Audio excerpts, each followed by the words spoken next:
नमस्कार दोस्तों, GS glimpse में स्वागत है एक बार फिर से आपका।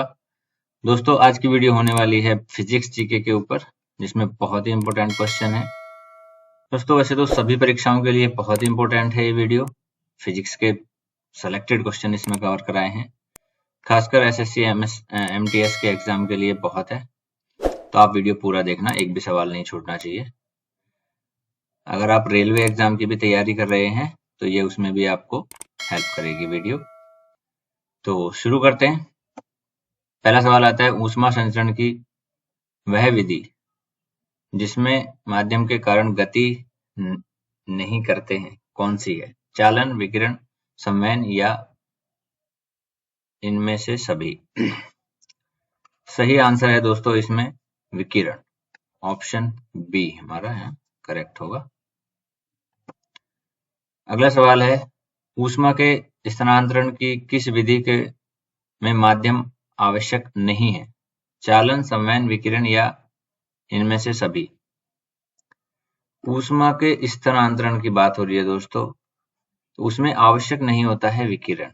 तो ऑप्शन सी हमारा यहाँ सही उत्तर है। अगला सवाल है, सूर्य की ऊष्मा पृथ्वी पर निम्नलिखित में से किस प्रकार के संचरण माध्यम से आती है? संवहन, ताप विनिमय, संयन या विकिरण? सूर्य की जो ऊष्मा दोस्तों पृथ्वी पर पहुंचती है, उसका जो संचरण माध्यम है, संचार माध्यम है, उसको कहते हैं विकिरण। तो ऑप्शन डी हमारा यहाँ सही उत्तर है। अगला सवाल है, भौतिकी की वह शाखा जो वस्तु की गति का अध्ययन करती है कहलाती है? यांत्रिकी, ऊष्मागतिकी, इलेक्ट्रॉनिकी या इनमें से कोई नहीं? वस्तु की गति का जो अध्ययन करती है दोस्तों भौतिकी में, वो कहलाती है यांत्रिकी। तो ऑप्शन ए हमारा यहाँ सही उत्तर है। अगला सवाल है, दूरी कौन सी राशि है? एदिश, सदिश, एदिश और सदिश दोनों या इनमें से कोई नहीं? दूरी जो राशि है दोस्तों वो एक है एदिश। तो ऑप्शन ए हमारा यहाँ सही उत्तर है। अगला सवाल है, किसी वस्तु का विस्थापन हो सकता है शून्य, ऋणात्मक, धनात्मक या ये सभी? विस्थापन की बात हो रही है दोस्तों वस्तु की, तो ये शून्य भी हो सकता है, ऋणात्मक भी हो सकता है, धनात्मक भी हो सकता है।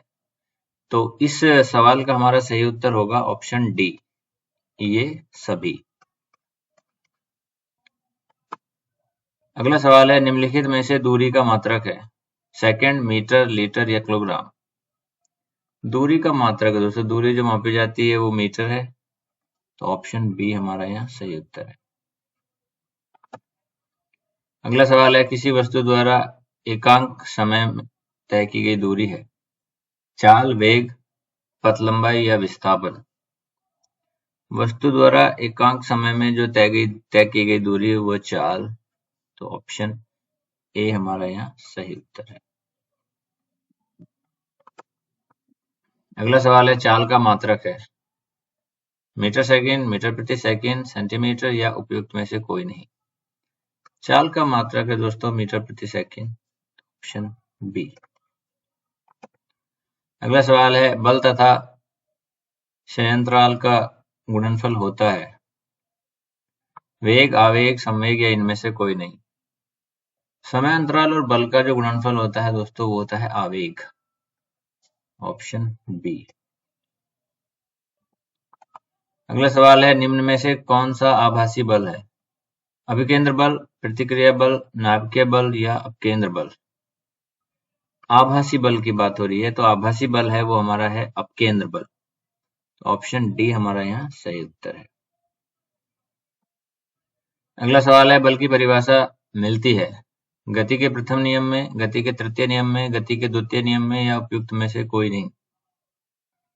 बल की परिभाषा जो मिलती है दोस्तों वो मिलती है गति के द्वितीय नियम में। ऑप्शन सी हमारा यहाँ सही आंसर।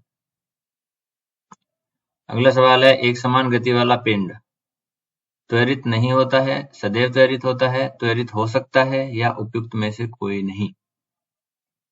एक समान गति वाला जो पिंड है दोस्तों वो त्वरित नहीं होता है, यानी कि ऑप्शन ए हमारा यहाँ सही उत्तर है।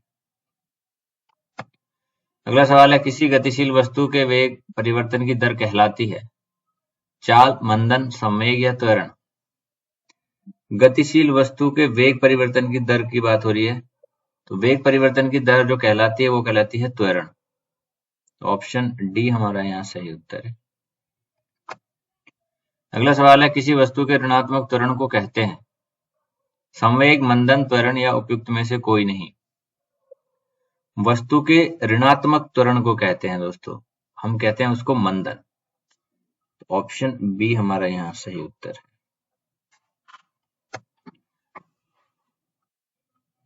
अगला सवाल है, निर्वात के स्वतंत्र रूप से गिरती सभी वस्तुओं के लिए किसका मान समान होता है?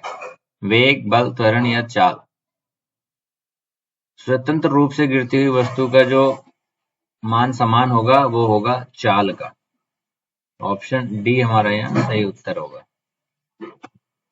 अगला सवाल है, यदि किसी वस्तु द्वारा तय की गई दूरी समय के वर्ग के समानुपाती है तो त्वरण नियत है, त्वरण शून्य है, वेग नियत है या वेग और त्वरण दोनों परिवर्तित हैं? समान अनुपाती, जरूर समय के वर्ग के समानुपाती जो है इसका सही आंसर है त्वरण नियत है, यानी कि ऑप्शन ए हमारा यहाँ सही उत्तर है। अगला सवाल है, वृत्ताकार पथ में चारों ओर पिंड की गति किसका उदाहरण है? समान वेग, समान चाल, समान वेग, परिवर्तित चाल, समान चाल, परिवर्तित वेग या इनमें से कोई नहीं? वृत्ताकार पथ की बात हो रही है दोस्तों, तो पिंड में गति का जो उदाहरण होता है वो होता है समान वेग, समान चाल। ऑप्शन ए हमारा यहाँ सही उत्तर है। अगला सवाल है, एक समान वृत्तीय गति में त्वरण एवं वेग दोनों ही परिवर्तित होते हैं, वेग व त्वरण दोनों ही नियत रहते हैं, त्वरण एवं चाल नियत रहती है जबकि वेग परिवर्तित होता है, त्वरण एवं चाल दोनों ही नियत रहते हैं। एक समान वृत्तीय गति की बात हो रही है, तो इसमें त्वरण एवं वेग दोनों ही परिवर्तित होते हैं, तो हमारा यहाँ ऑप्शन सही हो जाएगा ए। अगला सवाल है, दूध को मथने पर क्रीम अलग हो जाता है, इसका कारण है? अपकेंद्र बल, गुरुत्वीय बल, घर्षण बल या अभिकेंद्र बल?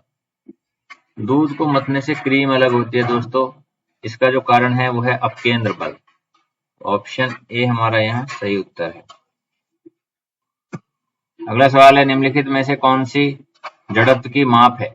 वेग, द्रव्यमान, भार या त्वरण? जड़त्व की माप की बात हो रही है तो वो है द्रव्यमान, तो हमारा ऑप्शन बी सही है। अगला सवाल है, जड़त्व का गुण किसी भी वस्तु में नहीं होता, किसी वस्तु में होता है, प्रत्येक वस्तु में होता है या केवल गतिशील वस्तुओं में होता है? जड़त्व का जो गुण होता है दोस्तों वो प्रत्येक वस्तु में होता है, तो ऑप्शन सी हमारा यहाँ सही उत्तर है। अगला सवाल है, न्यूटन का प्रथम गति का नियम संकल्पना देता है? संवेग की, ऊर्जा की, कार्य की या जड़त्व की? प्रथम नियम, गति के प्रथम नियम की बात हो रही है, यह संकल्पना देता है जड़त्व की, तो ऑप्शन डी हमारा यहाँ सही उत्तर है। अगला सवाल है, किसी गतिशील पिंड का वेग आधा करने से उसका संवेग हो जाता है? आधा, दोगुना, 4 गुना या 1/4?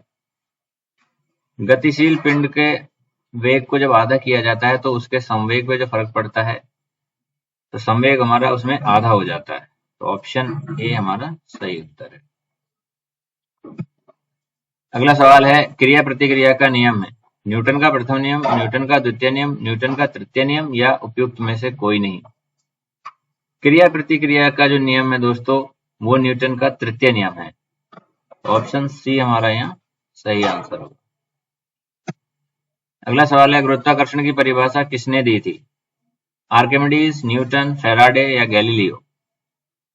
गुरुत्वाकर्षण की जो परिभाषा दी थी दोस्तों वो दी थी न्यूटन ने, ऑप्शन बी हमारा सही उत्तर है। अगला सवाल है, सभी मूल बलों में सबसे दुर्बल है? चुंबकीय बल, नाभिकीय बल, गुरुत्वीय बल या स्थिर विद्युत बल? सभी मूल बलों में जो सबसे दुर्बल है वो है गुरुत्वीय बल, तो ऑप्शन सी हमारा यहाँ सही उत्तर है। अगला सवाल है, पृथ्वी द्वारा लगाए गए गुरुत्वाकर्षण बल को कहते हैं गुरुत्वीय बल, उत्प्लावन बल, प्रणोद या इनमें से कोई नहीं। पृथ्वी द्वारा लगाए गए गुरुत्वाकर्षण बल को कहते हैं गुरुत्वीय बल, ऑप्शन ए। अगला सवाल है, न्यूटन का गुरुत्वाकर्षण का नियम लागू होता है केवल आकाशीय पिंडों के लिए, केवल अनावेशित कणों के लिए, केवल ग्रहों के लिए या सभी पिंडों के लिए। गुरुत्वाकर्षण का जो नियम लागू होता है, जो न्यूटन के द्वारा दिया गया था, वो सभी पिंडों के लिए लागू होता है, तो ऑप्शन डी हमारा यहाँ सही उत्तर है। अगला सवाल है, पृष्ठ तनाव की इकाई है newton, newton metre square, newton metre या न्यूटन प्रति मीटर। पृष्ठ तनाव की इकाई है न्यूटन प्रति मीटर, तो ऑप्शन डी हमारा यहाँ सही उत्तर है। धन्यवाद दोस्तों, आपने वीडियो पूरा देखा। प्लीज वीडियो को लाइक एंड शेयर जरूर करें। धन्यवाद।